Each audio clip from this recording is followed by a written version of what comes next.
Ça va faire 2 ans que nous filmons notre voyage sur les routes des Amériques. Mais après le crash de notre drone, on a réussi à noyer notre GoPro. Notre motivation à faire des vidéos en a pris un sacré coup. Mais vous nous manquiez. Alors après quelques mois de pause, on vous partage à nouveau quelques images. On ne vous l'a pas encore dit, mais on rentre en France tout bientôt. Nous allons donc remonter vers Mexico City pour prendre notre avion. Comme itinéraire, on va emprunter une portion de la Panaméricaine pour se rendre au Chiapas en passant par la douane de la Mesilla. La Panaméricaine est une route mythique pour les voyageurs. Elle traverse le continent américain du nord au sud, de l'Alaska à la Terre de Feu en Argentine. Seule une portion, entre le Panama et la Colombie, n'a pas été construite. Ça va ? Ouais. On avait entendu un gros boom quand on est sorti, donc on a dû taper avec le robinet peut-être. Ouais, ça a gratté un peu et j'avais peur que ce soit le robinet, mais c'est autre chose, alors c'est pas grave.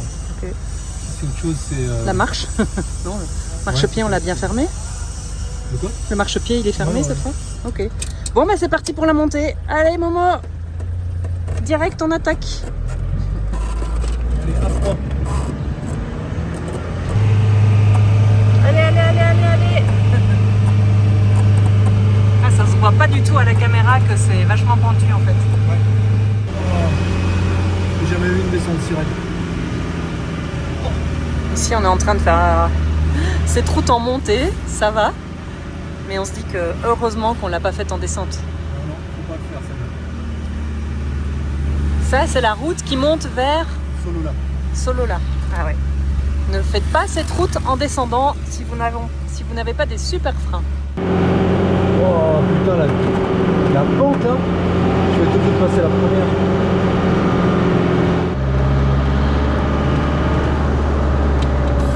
Et le problème, c'est qu'il n'y a vraiment pas moyen de s'arrêter. Hein. Non.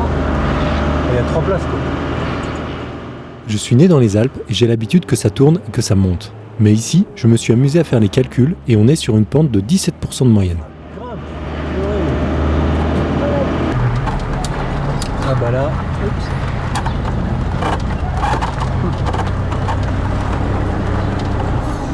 Et là on fait comment ?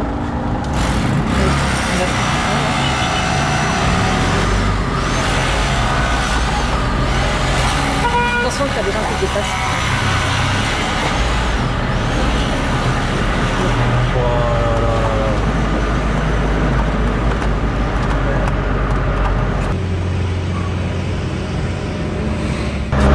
Ça y est, on a retrouvé la Panaméricaine.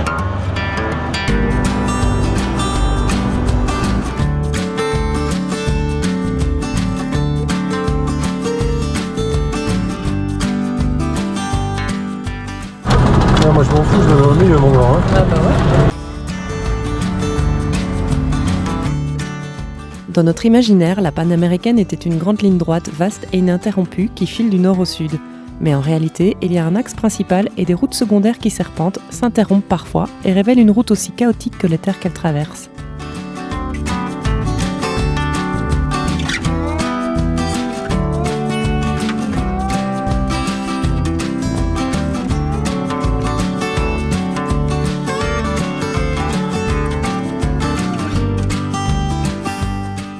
Il est conseillé de ne pas rouler de nuit, mais une fois de plus, on a beau prévoir des trajets de plus en plus courts, c'est bien malgré nous que le soleil est déjà couché à notre arrivée.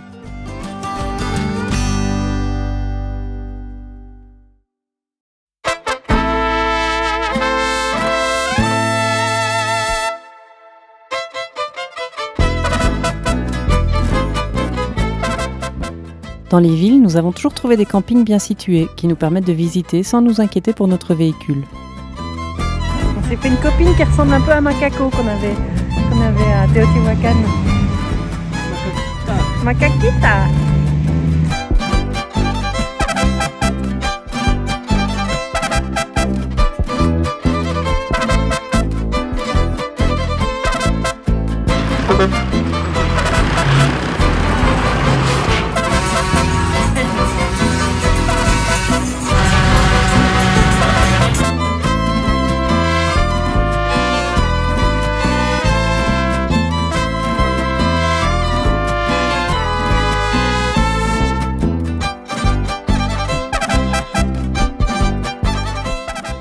Huehuetenango, ce n'est pas la ville la plus spectaculaire du Guatemala, pas de site incontournable à cocher ici.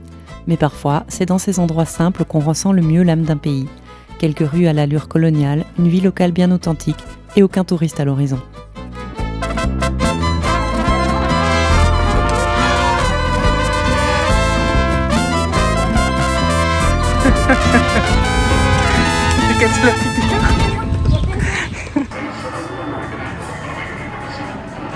Le Café Calma. Finira-t-on par s'habituer à ce fond sonore constant ? Même au Café Calma où l'on pensait se réfugier, le bruit fait partie du décor.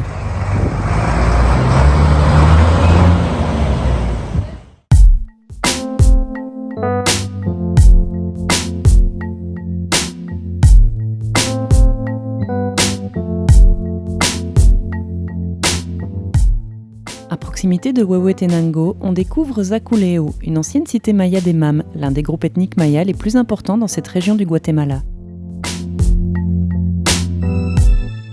Les pyramides ont été en partie restaurées dans les années 40 avec du béton blanc. Ce travail a été controversé car il manque d'authenticité archéologique, mais il a le mérite de montrer à quoi put ressembler ce centre religieux lorsqu'il était en activité jusqu'au XVIe siècle, avant l'arrivée des conquistadors. De nos jours, les groupes autochtones y pratiquent toujours des cérémonies spirituelles et rituelles à certaines périodes.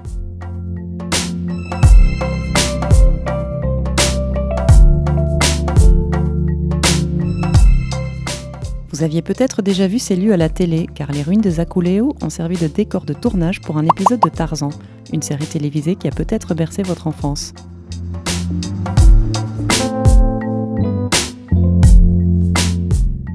Zaculeo n'est peut-être pas la plus célèbre ni la plus grande des cités mayas, mais à l'abri des foules, nous avons apprécié flâner parmi ces vestiges où la restauration se mêle aux éléments conservés en l'état pour mieux nous immerger.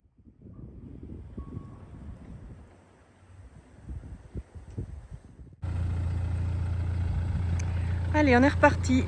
Dernière ligne droite au Guatemala, avant de passer la frontière.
Passer la petite frontière terrestre de la Mesilla, rien de plus simple. Vous allez devoir passer par le bureau des douanes du côté Guatemala pour annuler le type du véhicule et votre visa. C'est assez rapide et les échanges sont sympathiques à l'image du pays. Il n'y a aucun frais de sortie à payer. Là, on retire le stickers. Alors, la première étape, c'est de passer par le premier bureau et ensuite, pour justement finir les papiers, Et après, ensuite on passe ici, c'est pour les personnes. Et après, il faudra repasser encore une fois pour avoir la certification pour le véhicule.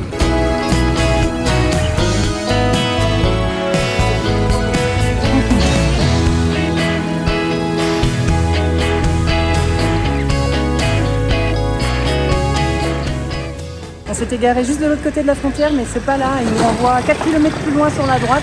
C'est là qu'on pourra faire tous les documents pour les visas mexicains. Vas-y. Avant de se rendre au bureau d'immigration du côté du Mexique, il faut faire une fumigation du véhicule qui coûte 150 pesos. Ça y est, on est au Mexique, premier contrôle de police. Bienvenidos a Chiapas.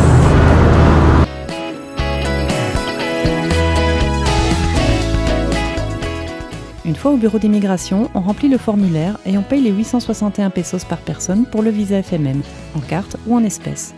Le douanier mexicain était très pointilleux. Nous n'avons eu droit qu'à 30 jours de visa, comme nous avions prévu de rentrer en France. Pensez avoir une adresse d'hébergement au Mexique, un itinéraire ou une preuve de réservation de votre vol. Le permis d'importation provisoire pour notre véhicule est encore valable, mais si vous en avez besoin, c'est ici que vous pouvez l'obtenir. Il est valable 10 ans pour les camping-cars homologués. Notre véhicule n'aura même pas été fouillé.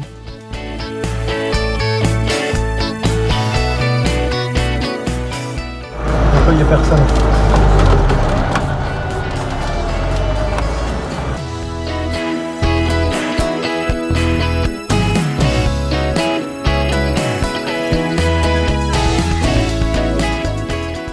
Sur la route, on a aperçu d'autres points de contrôle susceptibles d'inspecter le véhicule.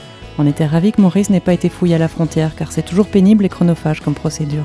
Cette fois-ci encore, on a pu l'éviter, mais en se procurant une belle frayeur.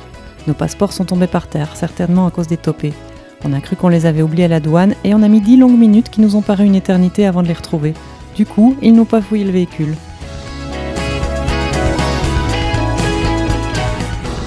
Dans la prochaine vidéo, on vous emmène découvrir l'une de nos régions coup de cœur que nous traversons avant de prendre notre avion. D'ici là, n'oubliez pas de nous laisser un petit pouce, un commentaire. À bientôt la Team Maurice!